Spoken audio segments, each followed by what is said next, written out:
Perak Kuf Lamed Gimel, the 133rd chapter of Sefer Tehillim, begins with a very well-known phrase.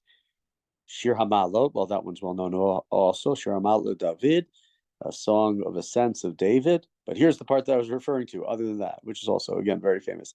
Hine matov umanayim shevet achim gam yachad. How good and how pleasant it is that brothers dwell together.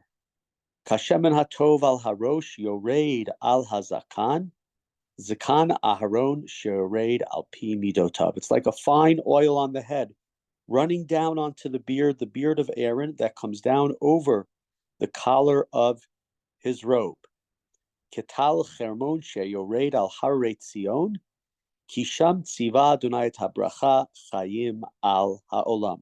Like the dew of the chermon that falls upon the mountains of Zion, where God gave blessing of everlasting life. A small little chapter. The question is, what is this chapter talking about? In many ways, it appears in the Torah, certainly in the book of Breshit, that there is not Shevet Achim Gam Yachad.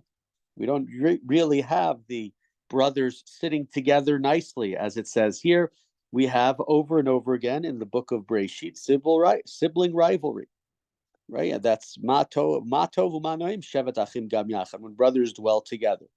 But then, and I can't remember where I saw this. When we start to talk about Aharon and the oil coming down on Aaron, perhaps it's alluding to the idea of, the brothers, of course, Moshe and Aharon. Moshe, who was not the Kohen Gadol. Moshe, who was the leader, the prophet of the Jewish people, the one who led them in battle many times, but he was not also the Kohen Gadol. Moshe, in a sense, made room for his brother to take up a position of leadership. They could sit together because both of them had an important and a strong position. So it's almost like the oil, right? Moshe is God's representative, and Moshe pours the oil on Aaron. So that's the fine oil that's on the head of Aaron that goes down, right, to his robe. It's that space that is sort of created to allow brothers to live together, and that's alluded to. Again, I can't remember exactly where I saw this or heard this first. That's alluded to in the third verse. If you look, like the dew of Hermon that falls upon the mountains of Zion. So the Haret Zion, the mountains of Zion. Zion has been the word that's been used in this book over and over again to describe Yerushalayim. Hermon is pretty far from Yerushalayim. It's not far like, I don't know, New York and Sydney, Australia, but it's far in sense that, the dew of the Hermon has nothing to do with the dew of the mountains of Zion. But because the two are separate, I think it's the idea of giving space. When you give space for people to be who they are and be, show off their talents and their strengths, then you reach that. And so we have Zion and Hermon, Zion, we call that the Hare Yehuda, the Hare Zion, the Hare Yerushalayim, the mountains of Yerushalayim. We have the Hermon representing a different idea.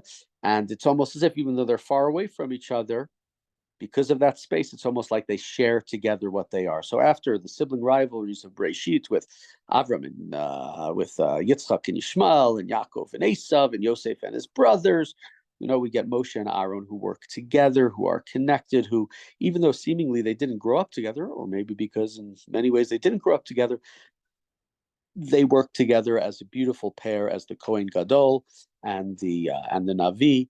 And that's hopefully the bracha. When we have that, then the bracha will come down to the earth, to the Jewish people. When we can figure out ways to do things like that, then we'll also have a hine matov umanayim shevet achim gam yacha. What is so beautiful, like brothers sitting together, like Moshe and Aaron, and in a sense you could say also like Yosef sitting with his brothers, protecting them towards the end of his life.